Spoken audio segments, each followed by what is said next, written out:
Science की class में स्वागत है आपका। बच्चों, बहुविकल्पीय प्रश्नों की ये सीरीज चल रही है जिसमें सभी फिजिक्स के चैप्टर की हम लोगों ने बहुविकल्पीय इंपॉर्टेंट प्रश्नों को हल कर लिया है और अब हम केमिस्ट्री की ओर चल रहे हैं। तो केमिस्ट्री में चैप्टर 2 तक हम लोगों ने बहुविकल्पीय प्रश्नों को उसके जस्ट पहले की वीडियो क्लासेस में हल किया। आपने अभी तक नहीं देखा है तो चैनल की प्ले में जाइएगा और उसमें डले हुए हैं वीडियो। तो उसमें बोर्ड के मॉडल पेपर और इम्पॉर्टेंट प्रश्नों की जो प्ले बनी हुई उसको देख करके आप उसको यूज़ कर सकते हैं बच्चों। अब हम बढ़ते हैं इसी सीरीज में। आज से तीसरा चैप्टर अब हमें करना है। तो यहाँ पर तीसरा चैप्टर है आपका धातु एवं अधातु। इसके बहुविकल्पीय इंपॉर्टेंट प्रश्नों को लेकर के चल रहे हैं। साथ ही बच्चों, अगर आपने अभी तक चैनल को सब्सक्राइब नहीं किया तो सब्सक्राइब कीजिए, साथ ही बेल आइकन भी प्रेस कीजिएगा ताकि आपको नोटिफिकेशन सबसे पहले मिले बच्चों। और वीडियो अगर आपके लिए हेल्पफुल लगे तो लाइक ज़रूर करिएगा। तो पहला इंपॉर्टेंट प्रश्न है जो है आपका धातु एवं अधातु के अंतर्गत। तो निम्नलिखित में कौन सा तत्व जो है वो धात्विक है। तो यहाँ पर देखिए 4 दिए गए हैं ऑप्शन। तो यहाँ पर धात्विक तत्व की बात की जा रही है। तो यहाँ पर लिथियम जो है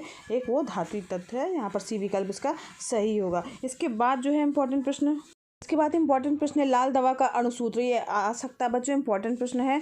तो यहाँ पर KMnO4 जो है, जो लाल दवा होती है उसका अणुसूत्र होता है KMnO4। इंपॉर्टेंट है, इस साल आ सकता है तो इसको याद कर लीजिए। इसके बाद फफोलेदार कॉपर होता है उसके लिए जो है उसमें कितना जो है कॉपर होता है। तो यहाँ पर देखिए फफोलेदार कॉपर है तो कॉपर की एक मिश्र धातु, कॉपर का एक यौगिक शुद्ध कॉपर और लगभग 2% अशुद्ध कॉपर। तो यहाँ पर जो फफोलेदार कॉपर होता है वो लगभग 2% अशुद्ध कॉपर होता है। या इस तरीके से भी कह सकते हैं कि फफोलेदार जो कॉपर है, तांबा है, उसमें कॉपर की अगर प्रतिशत मात्रा कहा जाए तो उसमें कितनी होती है 98% जो होता है वो क्या होता है, कॉपर होता है, तांबा होता है। ठीक है, तो यहाँ पर समझ में आ गया आपको। दोनों तरीके से ये प्रश्न पूछा जा सकता है, इंपॉर्टेंट है। इसके बाद बच्चों, निम्नलिखित में से कौन सी धातु जो है वो अम्ल में से हाइड्रोजन को विस्थापित नहीं करती है।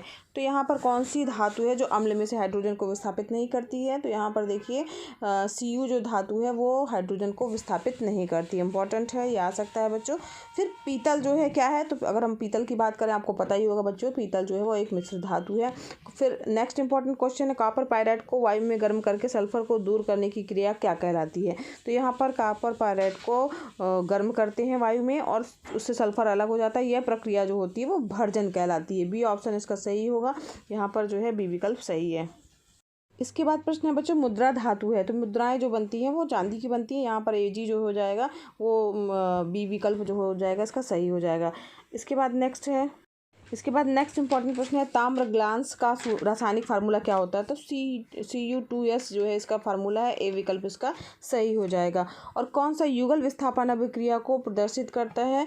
तो यहाँ पर जो है AgNO3 विलयन जो है और कॉपर धातु के साथ जब अभिक्रिया करता है तो यहाँ पर डबल जो है या युगल विस्थापन की अभिक्रिया होती है। तो AgNO3 विलयन पर कॉपर धातु की क्रिया जो है वो युगल विस्थापन को प्रदर्शित करती है। फिर बच्चों लोहे के फ्राइंग पैन जो होते हैं उसको जंग से बचाने के लिए जो है वो कौन सी विधि उपयुक्त की जाती है, क्या हम लगाते हैं। तो यहाँ पर जो है जिंक की परत हम चढ़ाते हैं। यहाँ पर सी विकल्प इसका सही होगा।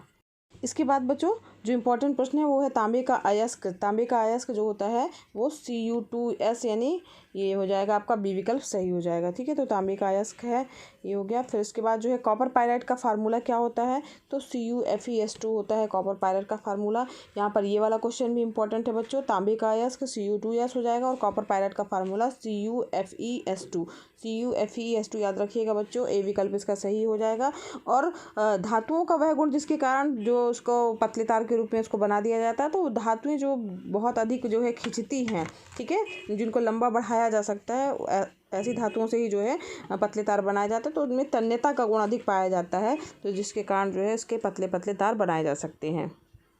नेक्स्ट इंपॉर्टेंट प्रश्न है बच्चों ये है कि जिसके कारण चांदी के ऊपर काली परत चढ़ जाती है या तांबे के ऊपर हरे हरे कलर की आपको दिखाई देती है। तो यहाँ पर देखिए जो चांदी है ऑक्सीजन के साथ क्रिया कर लेती है उसका, तो उसके बाद जो है उसमें संक्षारण उत्पन्न होने लगता है। तो यहाँ पर डी जो है वो क्या कहते हैं, संक्षारण के कारण जो है उस तांबे के ऊपर हरी परत चढ़ जाती है और चांदी के ऊपर जो है वो काली परत चढ़ जाती है।